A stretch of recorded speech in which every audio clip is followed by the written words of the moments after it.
जय श्री राम, जय हनुमान। प्यारे भक्तों, आप लोग कैसे हैं? उम्मीद करता हूं कि आप लोग अच्छे होंगे। आप सभी ने प्रथम अध्याय में यह जाना कि मृत्यु के बाद क्या क्या कर्म किया जाता है और पिंड दान के बारे में ज्ञान प्राप्त किए। आज हम दूसरे अध्याय में यह ज्ञान प्राप्त करेंगे कि यमलोक के मार्ग में किस प्रकार की यात्राएं मिलती है और यमदूत द्वारा किस प्रकार यमलोक लेकर जाया जाता है। इन सभी का वर्णन श्री हरि नारायण गरुड़ राज से करते हैं। अध्याय प्रारंभ करने से पहले यदि आप चैनल पर नए हैं तो चैनल को सब्सक्राइब कर लीजिए और बेल आइकन पर क्लिक कर दीजिए, जिससे आपको गरुड़ पुराण से रिलेटेड सभी अध्याय जल्दी मिले। तो चलिए बिना समय व्यतीत किए अध्याय को प्रारंभ करें। गरुड़ जी ने कहा, हे केशव, यमलोक का मार्ग किस प्रकार दुखदायी होता है? पापी लोग वहां किस प्रकार जाते हैं, वह मुझे बताइए। श्री भगवानुवाच। श्री भगवान बोले, हे गरुड़, महान दुख प्रदान करने वाले यम मार्ग के विषय में मैं तुमसे कहता हूँ। मेरा भक्त होने पर भी तुम उसे सुनकर कांप उठोगे। यम मार्ग में वृक्ष की छाया नहीं है जहाँ प्राणी विश्राम कर सके। उस यम मार्ग में अन्न आदि भी नहीं है जिनसे कि वह अपने प्राणों की रक्षा कर सके। हे खग, वहां कहीं जल भी नहीं दिखता जिसे अत्यंत त्रिशातुर वह जीव पी सके। वहां प्रलयकाल की भांति बारहों सूर्य तपते रहते हैं। उस मार्ग में जाता हुआ पापी कभी बर्फीली हवा से पीड़ित होता है तथा कभी कांटे चुभते हैं और कभी महाविषधर सर्पों के द्वारा डसा जाता है। वह पापी कहीं सिंहों, व्याघ्रों और भयंकर कुत्तों द्वारा खाया जाता है, कहीं बिच्छुओं द्वारा डसा जाता है और कहीं उसे आग से जलाया जाता है। तब कहीं अति भयंकर महान असिपत्रवन नामक नरक में वह पहुंचता है, जो 2000 योजन विस्तार वाला कहा गया है। वह वन कौओं, उल्लुओं, वटों, पक्षी विशेषों, गीधों, सर्गों तथा डांसों से व्याप्त है। उसमें चारों ओर दावाग्नि व्याप्त है। असिपत्र के पत्तों से वह जीव उस वन में छिन्न भिन्न हो जाता है। कहीं अंधे कुएं में गिरता है, कहीं विकट पर्वत से गिरता है, कहीं छुरे की धार पर चलता है तो कहीं कीलों के ऊपर चलता है। कहीं घने अंधकार में गिरता है, कहीं उग्र भय उत्पन्न करने वाले जल में गिरता है, कहीं जोंकों से भरे हुए कीचड़ में गिरता है तो कहीं जलते हुए कीचड़ में गिरता है। कहीं तपी हुई बालुका से व्याप्त और कहीं धधकते हुए ताम्रमय मार्ग, कहीं अंगार की राशि और कहीं अत्यधिक धुएं से भरे हुए मार्ग पर उसे चलना पड़ता है।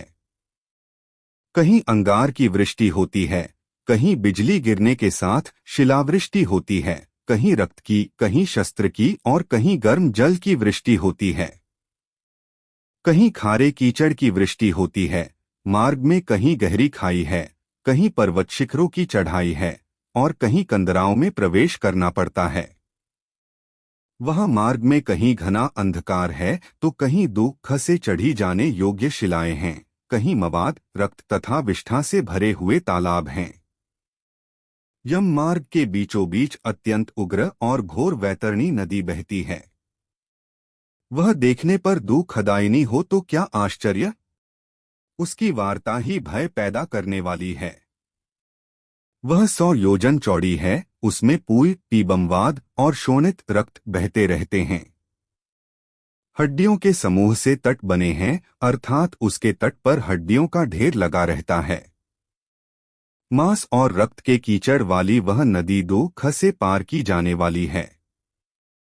अथाह गहरी और पापियों द्वारा दुखपूर्वक पार की जाने वाली यह नदी केशरूपी सेवार से भरी होने के कारण दुर्गम है। वह विशालकाय ग्राहों, घड़ियालों से व्याप्त है और सैकड़ों प्रकार के घोर पक्षियों से आवृत है। हे गरुड़, आए हुए पापी को देखकर वह नदी ज्वाला और धूम से भरकर कड़ाह में रखे घृत की भांति खौलने लगती है। वह नदी सुई के समान मुख वाले भयानक कीड़ों से चारों ओर व्याप्त है। वज्र के समान चोंच वाले बड़े बड़े गीध एवं कौओं से घिरी हुई है। वह नदी शिशुमार, मगर, जोंक, मछली, कछुए तथा अन्य मांसभक्षी जलचर जीवों से भरी पड़ी है। उसके प्रवाह में गिरे हुए बहुत से पापी रोते चिल्लाते हैं और हे भाई, हाँ पुत्र, हाँ तात, इस प्रकार कहते हुए बार बार विलाप करते हैं। भूख और प्यास से व्याकुल होकर पापी जीव रक्त का पान करते हैं। वह नदी झागपूर्ण रक्त के प्रवाह से व्याप्त, ममहाघोर, अत्यंत गर्जना करने वाली, देखने में दुख पैदा करने वाली तथा भयावह है। उसके दर्शन मात्र से पापी चेतना शून्य हो जाते हैं। बहुत से बिच्छू तथा काले सर्पों से व्याप्त उस नदी के बीच में गिरे हुए पापियों की रक्षा करने वाला कोई नहीं है।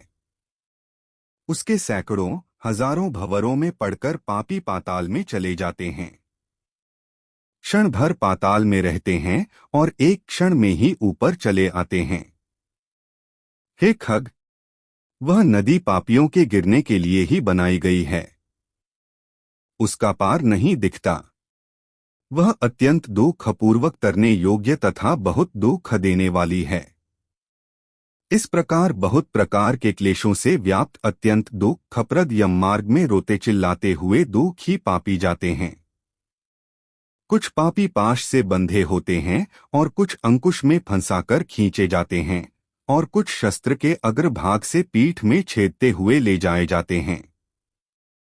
कुछ नाक के अग्रभाग में लगे हुए पाश से और कुछ कान में लगे हुए पाश से खींचे जाते हैं। कुछ काल पाश से खींचे जाते हैं और कुछ कौं से खींचे जाते हैं। वे पापी गर्दन, हाथ तथा पैर में जंजीर से बंधे हुए तथा अपनी पीठ पर लोहे के भार को ढोते हुए मार्ग पर चलते हैं। अत्यंत घोर यमदूतों के द्वारा मुद्गरों से पीटे जाते हुए वे मुख से रक्त वमन करते हुए तथा वमन किए हुए रक्त को पुनः पीते हुए जाते हैं। उस समय अपने दुष्कर्मों को सोचते हुए प्राणी अत्यंत ग्लानि का अनुभव करते हैं और अतीव दुखित होकर यमलोक को जाते हैं। इस प्रकार यम मार्ग में जाता हुआ वह मंदबुद्धि प्राणी हा पुत्र, हा पौत्र, इस प्रकार पुत्र और पौत्रों को पुकारते हुए हाय हाय इस प्रकार विलाप करते हुए पश्चाताप की ज्वाला से जलता रहता है। वह विचार करता है कि महान पुण्य के संबंध से मनुष्य जन्म प्राप्त होता है। उसे प्राप्त कर भी मैंने धर्माचरण नहीं किया। यह मैंने क्या किया? मैंने दान दिया नहीं, अग्नि में हवन किया नहीं, तपस्या की नहीं, देवताओं की भी पूजा की नहीं, विधि विधान से तीर्थ सेवा की नहीं। अत हे जीव, जो तुमने किया है उसी का फल भोगो। हे देही, तुमने ब्राह्मणों की पूजा की नहीं, देव नदी गंगा का सहारा लिया नहीं, सत्पुरुषों की सेवा की नहीं, कभी भी दूसरे का उपकार किया नहीं। इसलिए हे जीव, जो तुमने किया है अब उसी का फल भोगो।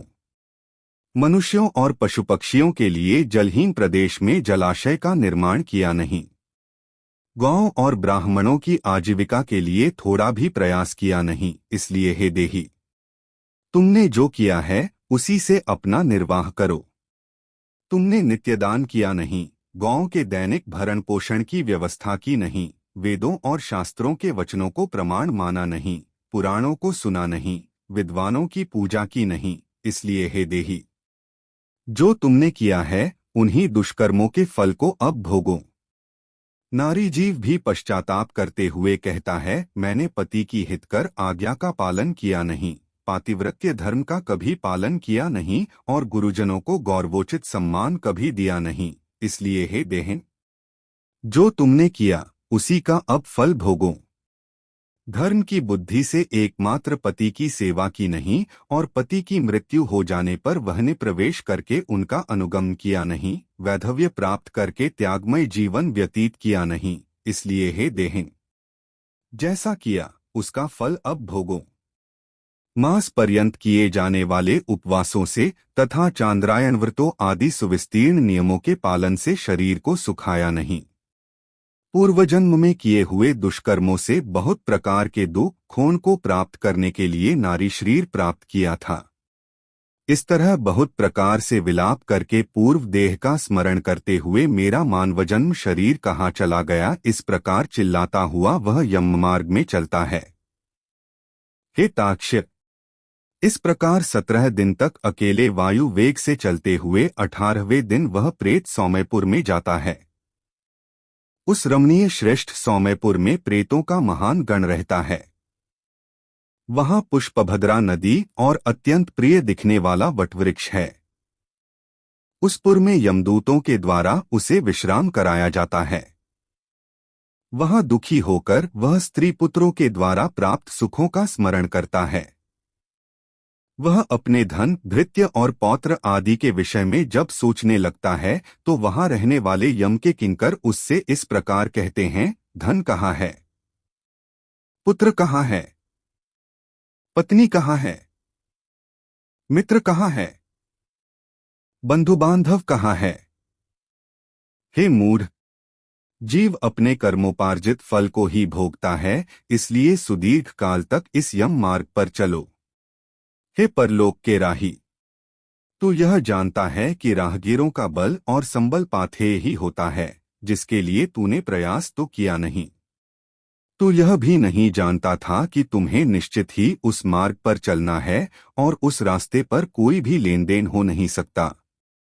यह मार्ग के बालकों को भी विदित रहता है। हे मनुष्य, क्या तुमने इसे सुना नहीं था? क्या तुमने ब्राह्मणों के मुख से पुराणों के वचन सुने नहीं थे? इस प्रकार कहकर मुदगरों से पीटा जाता हुआ वह जीव गिरते पड़ते दौड़ते हुए बलपूर्वक पाशों से खींचा जाता है। यहाँ स्नेह अथवा कृपा के कारण पुत्र पौत्रों द्वारा दिए हुए मासिक पिंड को खाता है। उसके बाद वह जीव सौरिपुर को प्रस्थान करता है। उस सौरिपुर में काल के रूप को धारण करने वाला जंगम नामक राजा रहता है। उसे देखकर वह जीव भयभीत होकर विश्राम करना चाहता है। उस पुर में गया हुआ वह जीव अपने स्वजनों के द्वारा दिए हुए त्रैपाक्षिक अन्न जल को खाकर उस पुर को पार करता है। उसके बाद शीघ्रतापूर्वक वह प्रेत नगेंद्र भवन की ओर जाता है और वहां भयंकर वनों को देखकर दुखी होकर रोता है। दयारहित दूतों के द्वारा खींचे जाने पर वह बार बार रोता है और 2 मासों के अंत में वह दुखी होकर वहां जाता है। बांधवों द्वारा दिए गए पिंड, जल, वस्त्र का उपभोग करके यमकिंकरों के द्वारा पाश से बार बार खींचकर पुनः आगे ले जाया जाता है। तीसरे मास में वह गंधर्वनगर को प्राप्त होता है और वहां त्रैमासिक पिंड खाकर आगे चलता है। चौथे मास में वह शैलागमपुर में पहुंचता है और वहां प्रेत के ऊपर बहुत अधिक पत्थरों की वर्षा होती है। वहां चौथे मासिक पिंड को खाकर वह कुछ सुखी होता है। उसके बाद 5वें महीने में वह प्रेत क्रौंचपुर पहुंचता है। क्रौंचपुर में स्थित वह प्रेत वहां बांधवों द्वारा हाथ से दिए गए 5वें मासिक पिंड को खाकर आगे क्रूरपुर की ओर चलता है। 5.5 मास के बाद बांधवों द्वारा प्रदत्त 59 मासिक पिंड और घटदान से तृप्त होकर वह वहां आधे मुहूर्त तक विश्राम करके यमदूतों के द्वारा डराए जाने पर दुख से कांपता हुआ उस पुर को छोड़कर चित्रभवन नामक पुर को जाता है, जहां यम का छोटा भाई विचित्र नाम वाला राजा राज्य करता है। उस विशाल शरीर वाले राजा को देखकर जब वह जीव डर से भागता है, तब सामने आकर कैवर्त धीवर उससे यह कहते हैं, हम इस महावैतरणी नदी को पार करने वालों के लिए नाव लेकर आए हैं। यदि तुम्हारा इस प्रकार का पुण्य हो तो इसमें बैठ सकते हो। तत्वदर्शी मुनियों ने दान को ही वितरण, देना या बांटना कहा है। यह वैतरणी नदी वितरण के द्वारा ही पार की जा सकती है, इसलिए इसको वैतरणी कहा जाता है। यदि तुमने वैतरणी गौ का दान किया हो तो नौका तुम्हारे पास आएगी, अन्यथा नहीं। उनके से वचन सुनकर प्रेत हा दे सा कहता है। उस प्रेत को देखकर वह नदी खौलने लगती है और उसे देखकर प्रेत अत्यंत क्रंदन विलाप करने लगता है।